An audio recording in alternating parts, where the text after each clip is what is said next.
கொடுப்பாங்க. நான் பீகார்லேருந்து வந்துட்டு இருக்கேன். பீகாரில் நான் ஸ்கூல்லே பார்க்கல. பீகாரில் நான் ஸ்கூலில் படிக்கவே இல்லை. நான் எங்கே சார் தந்தி டிவியில தான் கார்கே நான் பார்த்தேன். ஒரு 6 நாள் முன்னாடி ஜீமங்கலம்னு ஒரு ஊர் ஒசூர்ல, நீங்களும் அந்த நியூஸ் பார்த்துருப்பீங்க, உங்க டிவியில் தான் பார்த்தேன். ஜீமங்கலம் ஒரு ஊர் ஒசூர்ல, அங்க இருக்கிற பீகார் மாநில பிள்ளைங்கள் அங்க படிக்குது ஒரு அரசு பள்ளியில. அந்த பீகார் மாநில பிள்ளைங்கள் தான் அரோஹின்னு ஒரு பிள்ளை, ஃபாத்திமான்னு ஒரு பிள்ளை, மொஹிரான்னு ஒரு பிள்ளை. இவங்க என்ன சொல்றாங்க தெரியுங்களா?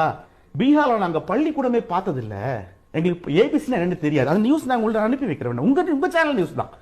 பள்ளிக்கூடமே நாங்க பார்த்தது இல்ல, ஏபிசி எங்களுக்கு தெரியாது. சாருக்கு சரிக்கு அனுப்பி விடுறேன். ஒரு நிமிஷம் இருங்க, ஒரு நிமிஷம் இருங்க. நான் சொல்றது ஹிந்தி ஸ்டேட், காங்கிரஸ் இல்ல, ஹிந்தி ஸ்டேட். என்ன நான் சொல்றது, இங்க எங்க அப்பா அம்மா கூட செருப்பு போட்டது இல்ல, இங்க எங்க பள்ளிக்கூடத்துல செருப்பு கொடுக்கறாங்க, புக்ஸ் கொடுக்கறாங்க. ஓசூர் அரசு பள்ளிகளில் வடமாநில மாணவர்கள் எண்ணிக்கை அதிகரித்து வருவது குறித்து விவரிக்கிறது இந்த செய்தி தொகுப்பு. ஜீமங்கலம் ஊராட்சி ஒன்றிய நடுநிலைப் பள்ளி. தமிழ்த்தாயை வாழ்த்தி பாடும் இந்த குழந்தைகளில் பாதிக்கும் மேற்பட்டவர்கள் இந்தியை தாய்மொழியாக கொண்டவர்கள். ஆம், தொழில் நகரமான ஒசூரில் பிழைப்புக்காக வந்த வடமாநில தொழிலாளர்களின் பிள்ளைகள் அவர்கள். ஒசூர் ஹோட்டல்கள், தொழிற்சாலைகள், கோழி பண்ணைகள், ரோஜா தோட்டங்கள், செங்கல் சூளைகளில் வேலை பார்க்கும் அவர்கள் தங்கள் பிள்ளைகள் எப்படியாவது படிக்க வேண்டும் என்று அரசு பள்ளிகளில் சேர்த்து வருகிறார்கள். ஜீமங்கலம் ஊராட்சி ஒன்றிய அரசு நடுநிலைப் பள்ளியில் படிக்கும் 180 மாணவர்களில் 90க்கும் மேற்பட்டவர்கள் பீகார், உத்தரப்பிரதேசம், மத்திய பிரதேசம், அசாம், ஜார்க்கண்ட் மாநிலங்களை சேர்ந்தவர்களாக இருக்கிறார்கள்.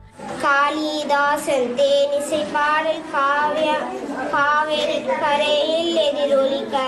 பீகாரில் எங்களுக்கு பள்ளிகளில் இந்த வசதி எல்லாம் கிடையாது.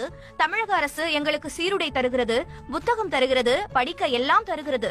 எங்களுக்கு படிக்க ஆர்வமாக இருக்கிறது என நிகழ்கிறார்கள் அந்த மாணவர்கள். தமிழ் படிச்சேன், தெலுங்கு படிச்சேன், இங்கிலீஷு அதெல்லாம் நல்லா மிஸ் எல்லாம் சொல்லி தந்தாங்க. நான் எனக்கு ஒரு ஏபிசிடி கூட தெரியல 3rd ஸ்டாண்டர்ட்ல. அப்புறமா ஜீமங்கலம் ஸ்கூல்ல சேர்த்துனாங்க எங்க அப்பா. அப்புறமா எனக்கு எல்லாமே ஏபிசிடி எல்லாமே வரும். எங்க அப்பா லேபர்ல வேலை பண்ணுவாங்க, எங்க அம்மா கூலி வேலை பண்ணுவாங்க.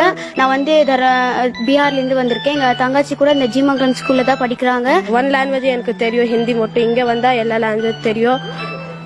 இங்க எல்லா கவர்மெண்ட் எல்லாம் கொடுக்குவாங்க, ட்ரெஸ்ஸு, புக்கு, எல்லா சாப்பாடு எல்லாம் கொடுக்குவாங்க. இங்க நல்லா இருக்கு.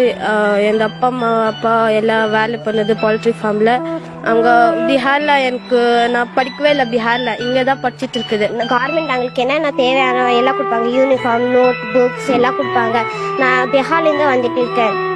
பீகாரில் நான் ஸ்கூல்லே பார்க்கல. பீகாரில் நான் ஸ்கூலில் படிக்கவே இல்லை. நான் எங்கே வந்து தான் நான் படித்தேன். இதுல மிக முக்கியமா அங்க ஒரு சமூக ஆர்வலர் பிரகாஷ் ஒருத்தர் பேசுறாரு, அந்த ஒசூரை சேர்ந்தவர்.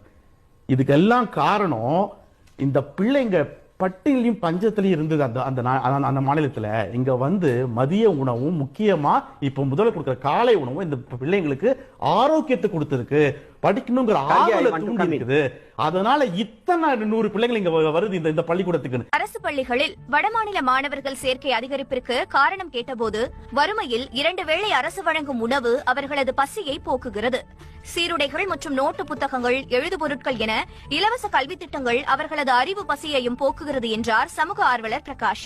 பிற்பகல் தமிழ்நாடு அரசின் பிற்பகல் விலை இல்லாம கொடுக்கக்கூடிய பிற்பகல் உணவு திட்டம், அப்புறம் இப்போ தமிழ்நாடு அரசு முதலமைச்சர் அறிமுகப்படுத்தி இருக்கக்கூடிய காலை உணவு திட்டம்.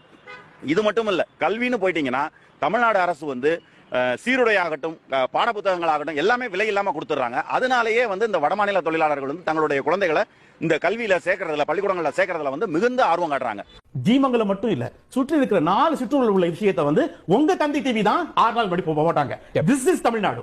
நல்ல திஸ் இஸ் தமிழ்நாடு. நீங்க சொல்றீங்க இல்லையா, இந்திய மும்மொழி பண்ணுவேன்னு. இங்க அந்த பிள்ளைங்க தமிழ் பேசு சார், தமிழ் பாடப்புத்தகத்தை படிச்சு காமிக்குது பீகார்ல பிள்ளைங்க.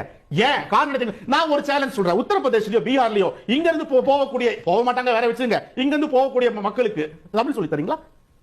சேலஞ்ச்.